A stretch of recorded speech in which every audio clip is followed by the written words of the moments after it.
I want to start today by thanking President Joe Biden. President Joe Biden has served our country and Iowans well by lowering the cost of prescription drugs like insulin and passing the largest infrastructure package this country has ever seen. I'm personally sad that President Biden has decided he is unable to continue the work that he has started by running for a second term. But I recognize that this action means that Joe is telling us that it's time for us to finish the job. When President Biden and Vice President Harris took office, they faced terrible odds with the pandemic still raging and an economic crisis at hand. And since then, they have overcome and accomplished so much. Today, more people are working than at any point in American history. Manufacturing jobs have been brought back to American shores in order to provide more jobs, lower the cost of goods, and ensure more technologies are being made right here in America. There are even more people who have health insurance than ever before, with more than 16 million people enrolled through the American Care Act. I cannot thank President Biden enough for the sacrifices that he's made for our country during his decades long career serving the American people. I know that he will do great things and remain focused on his job as president between now and November. And for that, I'm very grateful. In the meantime, I'm confident that Iowa Democrats will unite behind a candidate who will defeat Donald Trump this November and will carry on Joe Biden's legacy. And with that, I will open this up for questions. If you want to raise your hand if you have a question, I'll start calling on folks.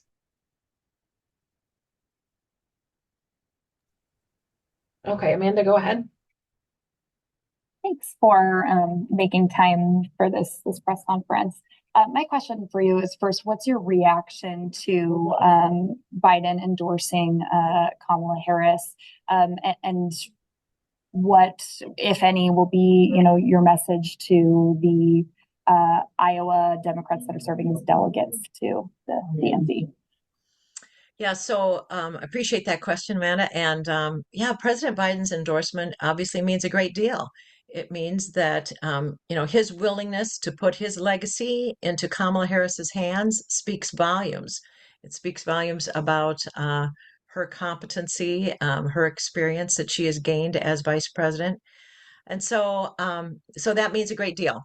I also am sure that the delegates recognize that this is going to be their decision, their process. But I absolutely think that Iowa Democrats can rally around Kamala Harris as our nominee. But we're very early in this process. So we will see what happens as the hours and days go by going forward. Okay, thank you, Amanda. Stephen, go ahead. Thank you. Thank you for doing the call. I wonder if you could speak a little bit to some of the Republican reactions that we've seen this afternoon, saying that if President Biden isn't fit to serve a second term, he's not fit to serve currently and should resign. Just like to hear your thoughts on those arguments. I really don't think that's very logical. He is doing the job. He has been doing the job. He's been doing a tremendous job through this tenure.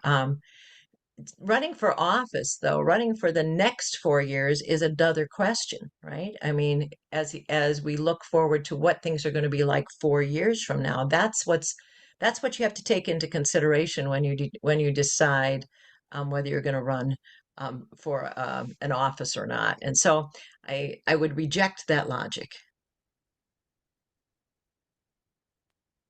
Okay, thank you. Brian, go ahead. Thank you. I wondered if you could address kind of some of the procedural things that need to happen between now and the convention. What are you telling the delegates in terms of how they need to move forward, how they need to think about their role in this and how that relates to the virtual roll call? Yeah, so I think this is kind of uncharted territory. This is new. We're kind of trying to figure this out. Remember, this is news that has just only been announced just a few hours ago. So we're learning more as we go. So we don't know exactly what the process will be heading into the national convention, but as we determine that process, we will share that information with all of you as we learn more. Okay, thank you. Tom Barton, go ahead. Yeah, so at least two of the four Democrats running in congressional races in Iowa have called on President Biden to withdraw. I guess, what impact do you think today's announcement will have for Iowa Democrats down ballot running in the November election? That's an interesting question because, as we've gone through this last couple weeks of consternation, my message has been to all Iowa Democrats to keep your eye on the prize, right?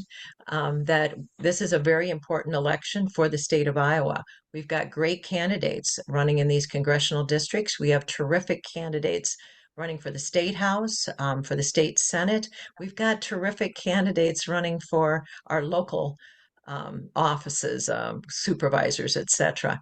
And we really need a change here in Iowa.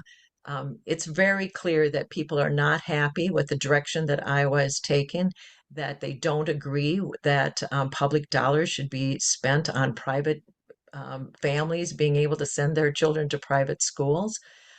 They don't like what happened to the AEAs. We are fighting desperately to make sure that women have the ability to make their own healthcare decisions. These are the issues that are really important, that we get a change in leadership here in Iowa, and that we send better representation to Congress. And so that's the important thing, is that we are working hard to get some more common sense, to bring some more balance back to the decisions that are being made in at the state house, and that we get better representation for Iowa going to Congress. Okay, thank you. Dave Price, go ahead. Hey, good afternoon. Thanks for doing this. Why are you choosing not to say publicly right now that Kamala Harris is the party's nominee, as the president has suggested? Why stay out of that? Well, gee, Dave, this is still a democratic process, right? And and this is very, very early in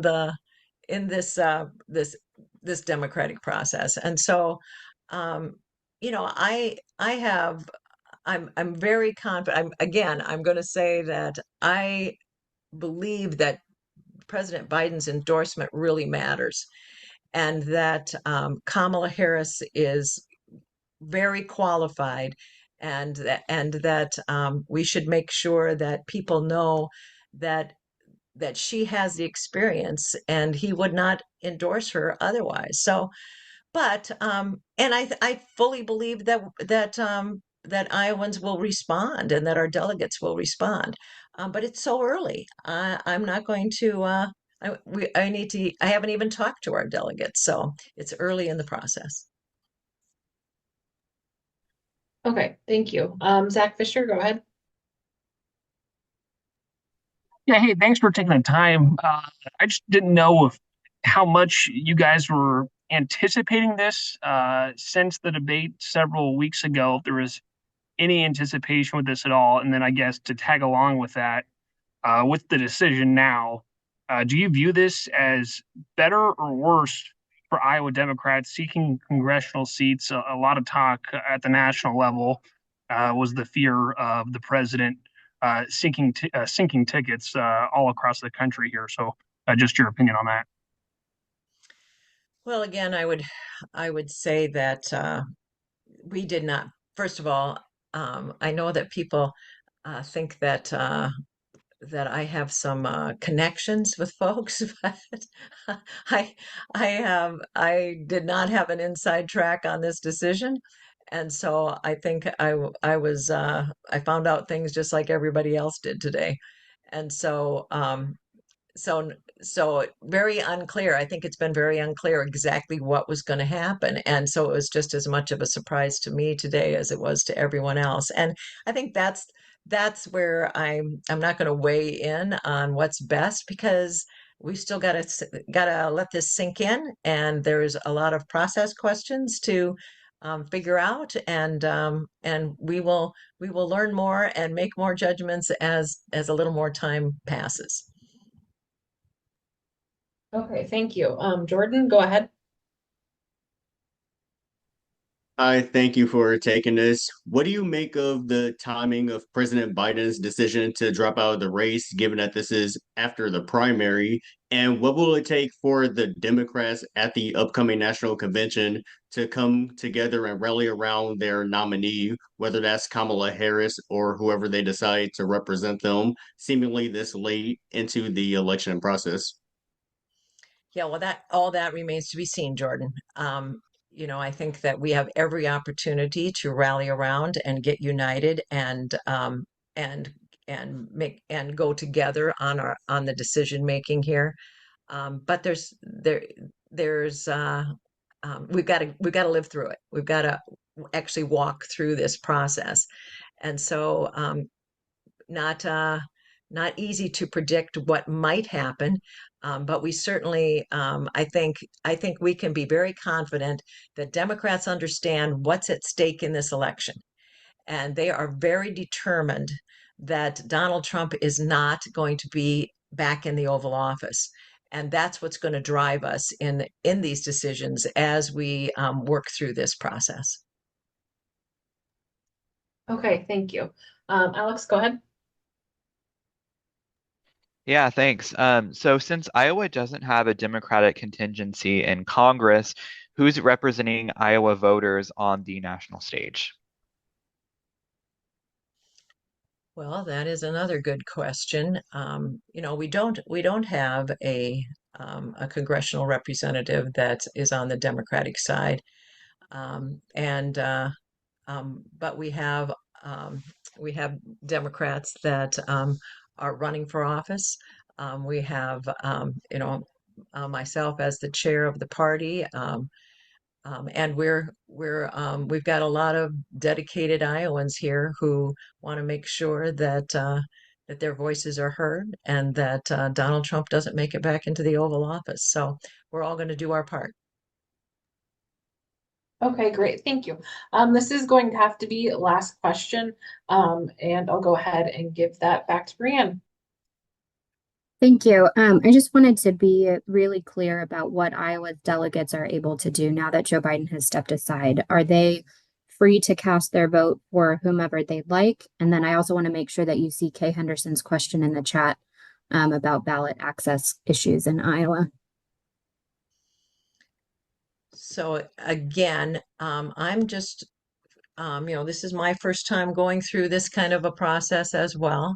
But yeah, national delegates have the ability to vote for whatever candidate that is on the is possible for them. So they national delegates are able to make their own choices here.